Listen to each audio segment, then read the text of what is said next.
The Ukrainian army is showing a strong and determined defense performance on all fronts. Most of the intense fighting in recent months has taken place in and around Avdiivka. The Russians have lost a large number of military personnel and equipment in the clashes in this region. These operations have worn out the Russian army. However, the Ukrainian army is also worn out. And as the war progresses, the Ukrainian army needs more support. War is not a one-sided phenomenon. It is important what kind of technology and how big an army the other country has. The Russians have very strong air defense systems, very advanced fighter jets, and a large army. Unfortunately, neither the technology produced by Ukraine nor the size of its army is as strong as that of the Russians. In this case, other countries come into play. This is how the First and Second World Wars started. Every country has countries with the same interests. The interests of the USA and Western countries are the same with Ukraine. They do not want the Russians to get stronger. Nobody wants Russia to get closer to the West by occupying Ukraine. However, the Russians are committing war crimes in Ukraine. One of the countries that supports Ukraine the most is the USA. The US supports Ukraine's independence and territorial integrity. Ukraine has faced events such as Russia's annexation of Crimea in 2014 and the outbreak of separatist conflicts in eastern Ukraine. The Russians officially occupied Ukraine in February 2022. The US has been providing Ukraine with financial and military aid to strengthen the country's defense capacity. Russia's occupation of Ukraine threatens the regional stability and security. The United States, together with NATO members and other allies, opposes such actions, recognizing that such situations can destabilize the region and jeopardize international peace. The United States has provided massive military and economic aid to Ukraine and imposed severe sanctions on Russia.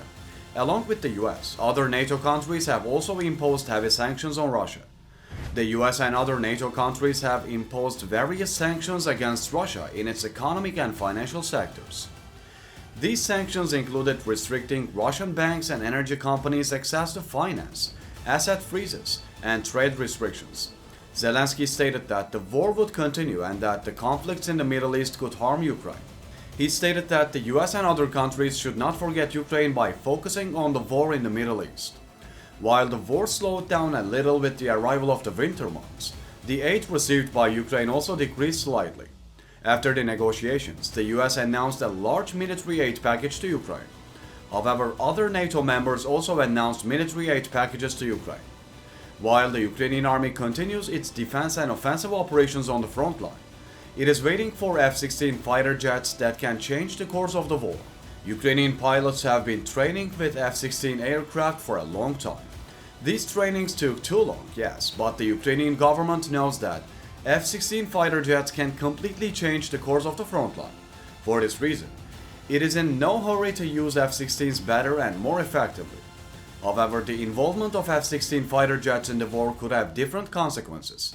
Konstantin Gavrilov, the head of the delegation representing Russia at the military security and arms control negotiations in Vienna, said that Moscow would consider the possible use of F-16 fighter jets taken off from NATO air bases as direct participation in the conflict in Ukraine.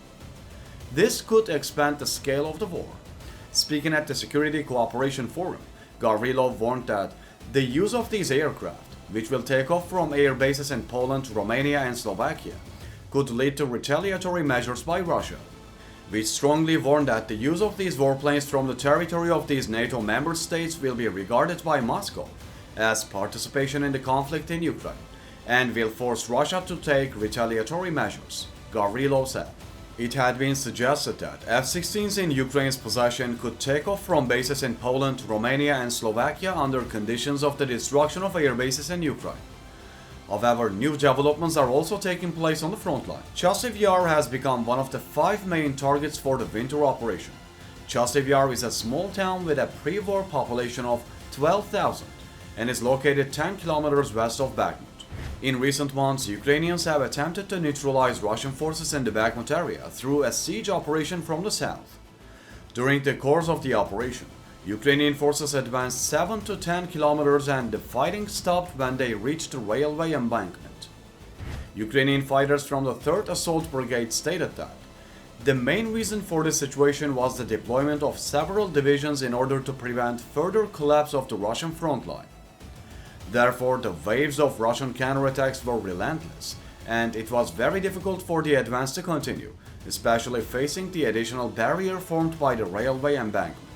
The officer of the 26th Artillery Brigade recently reported that the number of Russian troops in the Bakhmut area had risen to over 80,000. This figure compares to the peak period of the Battle of Bakhmut and is equivalent to twice the number allocated for the Avdiivka offensive currently underway. Following their unsuccessful offensive in Avdiivka, Russian forces have changed their strategy and have begun to increase the number of attacks in the area.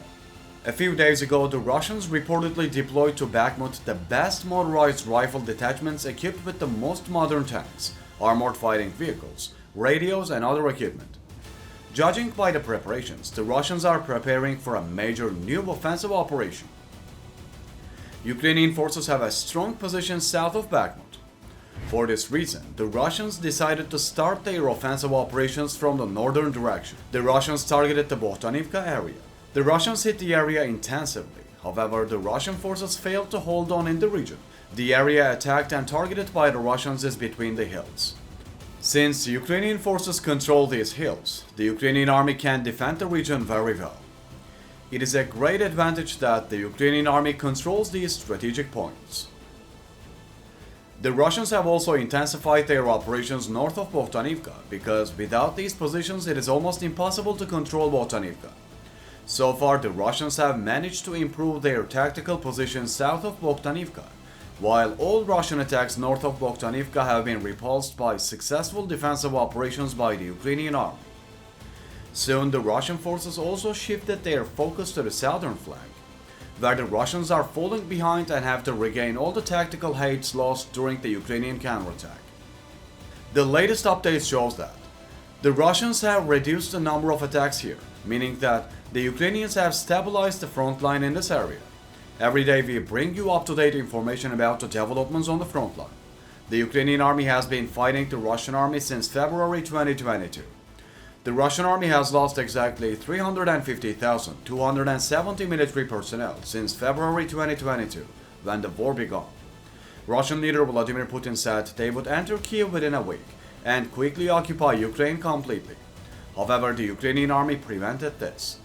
It not only prevented it, but also caused great losses to the Russian army. The Russian army lost more than 350,000 military personnel. It also caused great economic damage and loss of equipment. What do you think about the defensive and offensive operations of the Ukrainian army on the front line? Do you think the Ukrainian army will be able to completely repel the Russians from Ukrainian territory?